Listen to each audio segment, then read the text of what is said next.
Henry Cejudo questions Khabib Nurmagomedov's legacy. Here he says, Khabib has not done enough. I've told this to Khabib. I remember we had a really heated conversation between us because I don't put Khabib in front of me. I think you have to agree with Henry Cejudo here because the truth is Khabib really did not do much when he became champion. Sure, he beat Dustin Poirier. Sure, he beat Justin Gaethje. But circumstances happen. He lost his father. He made a promise to his mother. And he had to retire early. And as noble as that is, you have to now deal with the consequences of having an unfinished legacy. And this is what happens when you retire early. People like Henry Cejudo, like Ronda Rousey, which I covered in my last video, these people will have something to say. And they have a point. They're right. Khabib should have continued fighting. He should have fought Charles Oliveira. He should have fought the Arman Tsarukyan's of the world. She should have stayed champion as long as he possibly could have, defending his title time and time and time again. Because that's what the greats did. That's what Anderson Silva did. That's what George St. Pierre did. That's what Demetrius Johnson did. That's what Anderson Silva did. They defended their title over and over and over again until they separated themselves from the rest of the champions that only had maybe 2 title defenses or 3 or 4 title defenses, you know? They separated themselves and they earned the spot to be in the upper echelon of the all-time greats, which unfortunately for Khabib, he had the potential to do it, but he just didn't stick around long enough to cement that legacy. And there's really no argument for otherwise. And I think there is an argument to be made for who is above who in this all-time discussion, Henry Cejudo or Khabib.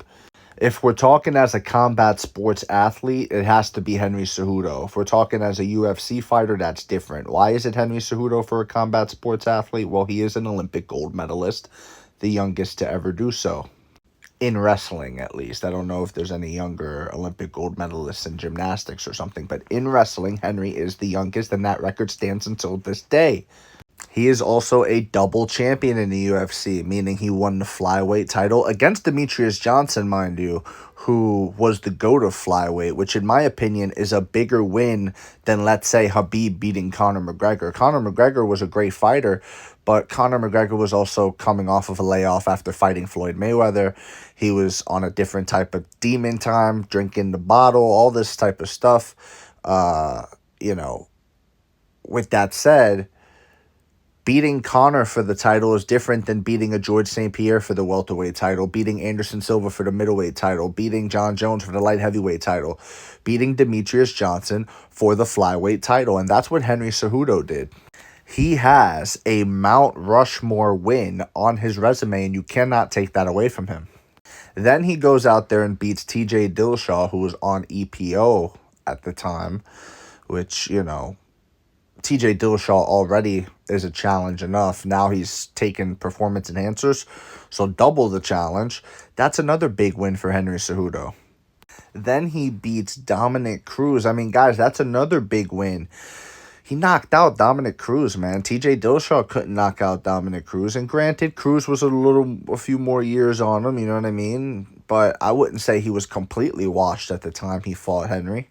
So I gotta say, there is a legitimate argument to be made that Henry Cejudo ranks above Khabib Nurmagomedov on the all-time pound-for-pound great list. Let's say Conor McGregor, immediately after fighting Eddie Alvarez, instead of fighting Floyd, he fights Khabib Nurmagomedov, right? Let's say that was the fight. Because Khabib won at UFC 205 also. So, with that said, that would have been a much bigger win than even the Conor win that he has. Because in my opinion, the Conor win that he has is over a version of Conor McGregor that was depressed and angry that he lost and was embarrassed by Floyd Mayweather. Floyd Mayweather was the first person to ever stop him with strikes. He thought he was going to win that fight, and he didn't, and it was very disappointing. It was a letdown. The rematch was shrugged off the table immediately, and then he had to go back for fighting for pennies. And when I say pennies, compared to what he was making against Floyd, that is pennies. You get me? So He's still the highest paid in the UFC, but the highest paid in the UFC is pennies to what you make fighting Floyd, okay? So that's not the same version of Conor. That's, in my opinion, a lesser, inactive in MMA version of Conor. So Khabib gets that win, fair enough. Then he fights Gaethje and Poirier, which are also solid wins. Like, these are solid wins, guys, but Gaethje and Poirier is not a Dominic Cruz win, man. Gaethje and Poirier are not former champions. Dominic Cruz is, and Dominic Cruz is a former all-time great bantamweight champion. You get me? So I would also say that Gaethje and Poirier are not Demetrius Johnson level wins. Neither is McGregor. And all three of those guys are not TJ Dillashaw level wins. I mean, maybe Conor is because he's a 2-division champion. I'll give Conor that credit. But Gaethje and Poirier are not TJ Dillashaw level wins. So if we're being honest, and if we're looking at the resume, Henry Cejudo has better wins than Khabib, and he is a double champion, and of course the Olympic gold medalist. But even if you don't count that, even if we're just talking UFC straight up, you gotta go with Henry Cejudo. Let me know what you think in the comments below, whether you agree or disagree. It does not matter. Just join the discussion, subscribe for more, and leave a like if you enjoyed the time spent. Thank you. You are all appreciated.